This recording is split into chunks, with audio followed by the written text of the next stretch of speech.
Bonsoir Cécile. Bonsoir Anthony. Et la première polémique remonte à la toute première édition. Oui, en 1930, date à laquelle la FIFA organise la première Coupe du Monde. On le voit donc juste ici, ça se passe en Uruguay. Une mauvaise nouvelle pour les Européens qui crient au scandale en raison du coût et de la durée du voyage en bateau qui était de 4 semaines aller-retour à l'époque. D'autant qu'on est juste après le crash boursier de 1929 qui se fait sentir jusqu'en Europe. Résultat, tous déclarent forfait, on le voit juste ici, sauf la France, la Belgique, la Roumanie et la Yougoslavie. 4 ans plus tard, c'est la réponse du berger à la bergère. Et cette fois, c'est l'Uruguay, championne du monde en titre, qui refuse de se déplacer en Italie. Et c'est en France qu'a lieu la 3e édition et l'atmosphère est pesante.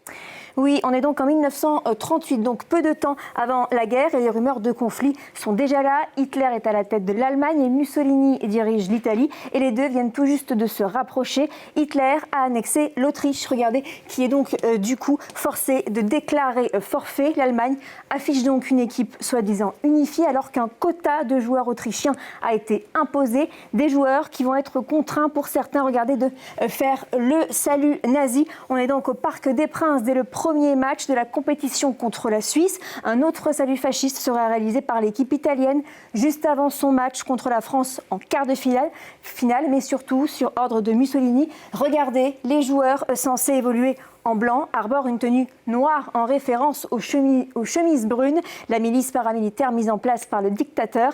Cette édition verra, regardez d'ailleurs, la Squadra remporter la coupe.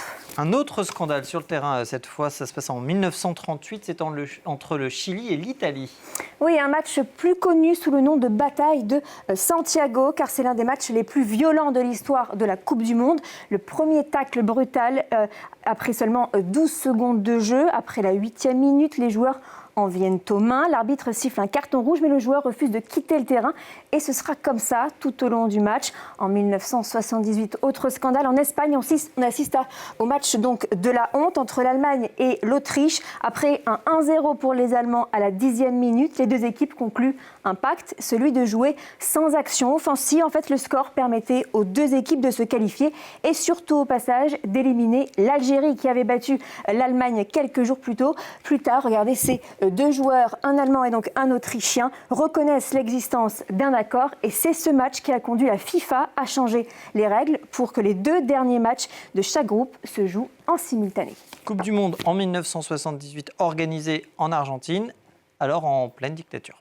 Oui, c'est l'un des événements sportifs les plus controversés du XXe siècle. C'est le général Jorge Rafael Videla qui a pris donc le pouvoir. Et alors que le pays vivait sous un régime de terreur, le tournoi a été vu comme une tentative, regardez, de la junte d'utiliser le football comme un outil de propagande pour améliorer son image. Pari réussi puisque l'Argentine remporte la compétition contre les Pays-Bas. Autre image qui va faire le tour du monde, celle, regardez, en 1982, du président de la Fédération du football du Koweït qui se précipite sur le terrain. Le match oppose la France au Koweït et Alain Giresse vient de marquer le 4e but. Le Koweïtien n'est pas d'accord car il estime que son équipe a été gênée par un coup de sifflet d'un spectateur. Il se plaint à l'arbitre qui finit donc par annuler le but français. L'édition 86, elle sera marquée par la main de Dieu de Diego Maradona. Et oui, en quart de finale contre l'Argentine, Diego Maradona marque donc de la main sans que l'arbitre ne le voie avant d'enchaîner avec un but spectaculaire. L'Angleterre est éliminée et Maradona devient donc une légende en 1994. C'est pourtant couvert de honte qu'il est contraint de quitter la compétition, convaincu de dopage. Dans l'histoire de la Coupe du Monde, il y a aussi des attributions controversées. En 2018, la Russie, malgré des soupçons de corruption, de dopage et un racisme affiché dans les stades.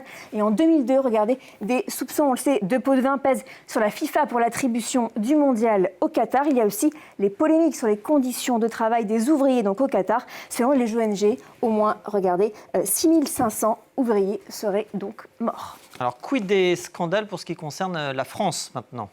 Oui, impossible de ne pas parler de la Coupe du Monde de 2010. En Afrique du Sud, les tensions entre les joueurs, la fédération et Raymond Domenech s'accumulent, notamment en raison de la gestion controversée de l'équipe et de l'exclusion de Nicolas Anelka après des propos insultants envers le sélectionneur. Résultat, le 20 juin 2010, les joueurs refusent de descendre du bus pour s'entraîner, déclenchant une grève historique, c'est l'épisode donc du bus. La France perd ensuite contre l'Afrique du Sud et est éliminée au premier tour. Un fiasco sportif sans précédent pour la France. Cet épisode restera gravé comme l'un des pires moments de l'histoire de l'équipe de France.